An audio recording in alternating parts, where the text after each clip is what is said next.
What are the hidden costs of buying a home? Now, you may be thinking, how are any of them hidden?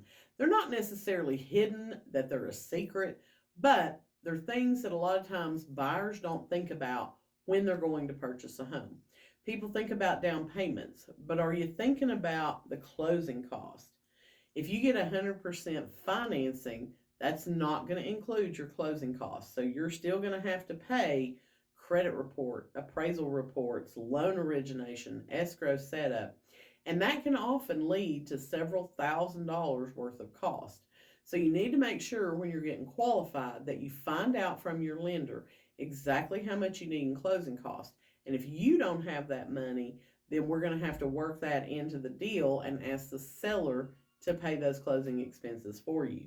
Second thing is a home inspection. Some buyers think the home inspection is included in the original closing cost estimate, and it's not. That's something that's paid outside of the closing. You have to pay for the home inspection at the time those services are rendered.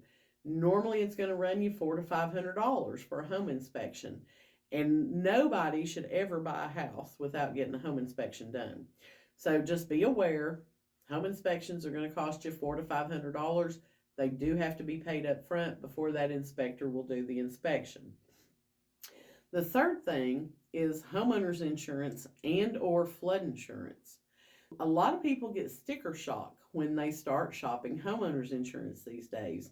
I know when I purchased my house a couple of years ago, my insurance was $1,000 a year, and it has steadily increased since I purchased my home.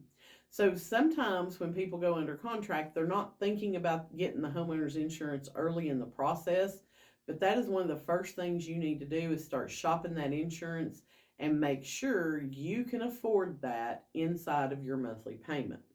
Sometimes the home may be located in a flood zone and you're going to have to carry flood insurance. You also want to make sure that you're going to budget for that as well. The fourth thing that people don't think about is the property taxes. Whenever your lender gives you a quote for the payment, if you don't have an exact address that you're looking to purchase, if you're just trying to get pre-qualified to go out looking, then they're just plugging in generic numbers for homeowners insurance and the property taxes.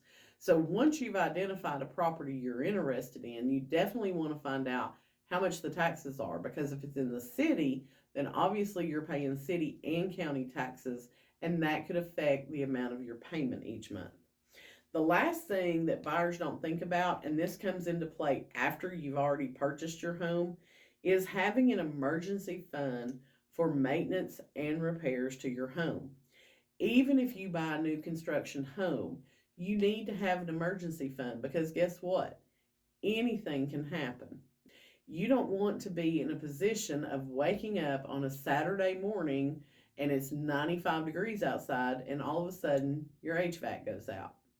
You need to have something in place to where you'll be able to call the heating and air guy to come out, service your unit, get it fixed so that you're not sweating to death for the next 3 weeks trying to scrounge up the money.